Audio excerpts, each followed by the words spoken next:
Want to share the magic of Disney with your friends on Discord?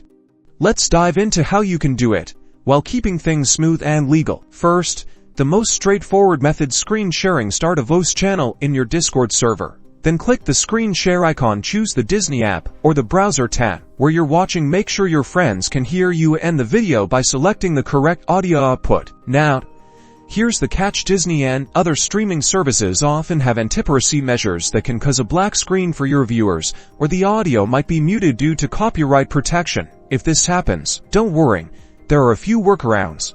Try disabling hardware acceleration in your browser settings. This sometimes interferes with screen sharing. You can also experiment with different browsers, as some handle streaming content better than others. Finally, test with a different monitor. Remember, always prioritize legal streaming. A great alternative is to use Discord to coordinate a watch party.